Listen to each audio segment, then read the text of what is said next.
এই নবান্ন উৎসব এটা আসলে আমাদের আবহমান বাংলার একটি ঐতিহ্য। কিন্তু ধীরে ধীরে আমরা এই ঐতিহ্যটাকে হারিয়ে ফেলতেছি যান্ত্রিকতার যুগে, এটা অনেকেই বলছেন। তো এখন আর সেই কাস্তে হাতে নিয়ে ধান কাটতে হয় না।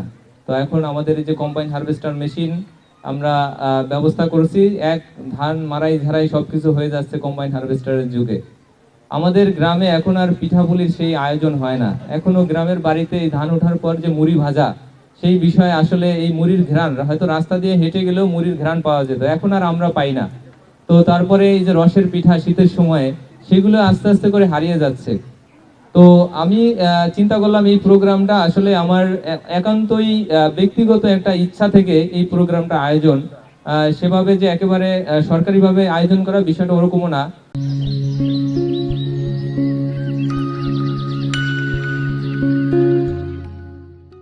তো মনে হলো যে এই চরফেশনে একটি শস্য ভান্ডার, আমি মনে করি এই চরফেশনে প্রায় ৭১,৩35 হেক্টর জমিতে আমন ধানের চাষাবাদ হয়েছে। এবং আপনারা জানেন এই বছর বড় কোনো প্রাকৃতিক দুর্যোগ না হওয়ার কারণে আমাদের আমন ধানের বাম্পার ফলন হয়েছে। আমাদের লাখো কৃষক ভাই এখন ব্যস্ত সময় পার করছেন এই ধান কর্তনে। তো আমরা চিন্তা করলাম যে আমরা একটু তাদেরকে উৎসাহ দিই, তারা যাতে আরো উৎসাহী হয়ে এই ফসল চাষের আগ্রহী হয়, সেই জন্য এই আয়োজনটা করা এবং একেবারেই মাঠ পর্যায়ে এসে এই প্রোগ্রামটার আয়োজন করা। উপস্থিত সুধীবৃন্দ সবাইকে সালাম, আসসালামু আলাইকুম এবং শুভ অপরাহ্ন। আসলে নবান্ন উৎসবটা কি আমরা যদি একটু বিশ্লেষণ করার চেষ্টা করি, নবান্ন এটাকে সন্ধি বিচ্ছেদ করলে হয় নব যোগ অন্ন। নব মানে হচ্ছে নতুন এবং অন্ন মানে হচ্ছে ধান, অর্থাৎ নতুন ধান কাটাকে কেন্দ্র করে যে উৎসব, এটাই হচ্ছে নবান্ন উৎসব। তা আসলে আমিও কৃষকের ছেলে, আমার বাড়িও গ্রামেই, আমি গ্রাম থেকেই বড় হয়েছি।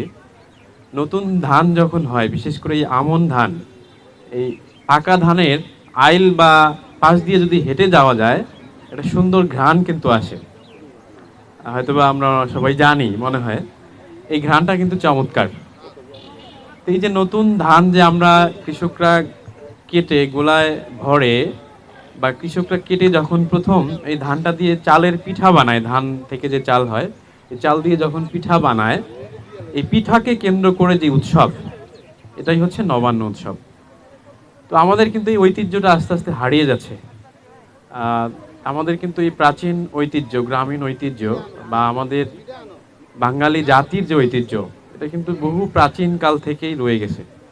তো আমার কৃষি অফিসার যেটা বললেন যে আমরা যে যান্ত্রিকীকরণ হচ্ছে কৃষির বা অন্যান্য সকল কেন্দ্রেই, যেমন এখন কৃষক ধান আর কাস্তে দিয়ে বেশিরভাগ সময় কাটে না, বড় বড় মেশিন হারভেস্টার আসছে, কম্বাইন হারভেস্টার, এক মেশিন দিয়েই ধান কেটে ওই মেশিন দিয়ে মাড়াই হয়ে বস্তা হয়ে প্যাকিং হয়। অর্থাৎ হাতের স্পর্শ বলা যায় নাই বললেই চলে। কিন্তু এটারও আসলে দরকার আছে। আমাদের যে নতুন প্রজন্ম, তাদেরকে যদি আমরা দেশপ্রেমে উদ্বুদ্ধ করতে চাই, তাহলে কিন্তু যে আমাদের গ্রামীণ ঐতিহ্য, এখান থেকে কিন্তু দেশপ্রেমের সূচনা হয়। আমরা যে ভাত খাই, এই ভাত আসলে কৃষক তার ঘাম ঝরিয়ে শত কষ্ট করে আমাদের জন্য যে অন্ন যোগান দেয়, সেই অন্ন আমরা যখন বাজার থেকে কিনে এনে খাই, এটার যে কত দরদ, এটা কিন্তু ওইভাবে অনেক সময় উপলব্ধি করার সুযোগ হয় না। কৃষকের কষ্টটা বুঝতে হলে এই বিষয়গুলো আমাদের তরুণ প্রজন্মের মাধ্যমে বা তরুণ প্রজন্মের মধ্যে তুলে ধরতে হবে। তো এই উপলক্ষে আজকের যে আয়োজন বা এই বিষয়টাকেই, এটার যে তাৎপর্য বা এটার যে মাহাত্ম্য, এটা বর্ণনা আসলে এভাবে শুধু বর্ণনা করলেই বোঝা হয়তো অনেক সময় সম্ভব হবে না। তো এটাকে আমরা যদি ডেমনস্ট্রেট করি, অর্থাৎ যদি সরাসরি আমরা তাদের মাধ্যমে বা যারা এর সাথে জড়িত তাদের কাছে এসে আমরা যদি এটাকে, যেমন আমাদের প্রিন্ট ও ইলেকট্রনিক মিডিয়ার সাংবাদিক ভাইরা আছেন, যখন এটা দেখবে বিভিন্ন জন, তাদের মাধ্যমে আমাদের তরুণ প্রজন্ম কিন্তু জানবে যে আসলে কিভাবে এই ধান কাটা হয় বা কিভাবে ধান উৎপাদন করা হয়, কত কষ্ট করে কৃষকরা। তো আসলে তাদের এই শ্রম আমরা ওইভাবে মূল্যায়ন করতে পারি না, কারণ সবসময় হয়তো বা তাদের যে প্রাপ্যটা আমাদের দেওয়ার সুযোগ হয় না, কিন্তু তারা আমাদের জন্য অনেক কিছুই করে। এই ফসল, সকল ফসল, আমরা বাংলাদেশ এমন একটি দেশ যে আমরা খাদ্যে স্বয়ং সম্পন্ন। কিছু কিছু ক্ষেত্রে আমরা বিদেশেও রপ্তানি করার সুযোগ তৈরি হয়। তো এই বিষয়টা আমরা কৃষি অফিস নবান্ন উৎসব আয়োজন করেছে, সেজন্য আমি আমাদের উপজেলা প্রশাসনের পক্ষ থেকে তাদেরকে ধন্যবাদ এবং কৃতজ্ঞতা জানাচ্ছি। পাশাপাশি সকলে উপস্থিত হয়ে আজকের এই সুন্দর একটা আয়োজনকে প্রাণবন্ত করার জন্য সবাইকে অভিবাদন জানাচ্ছি।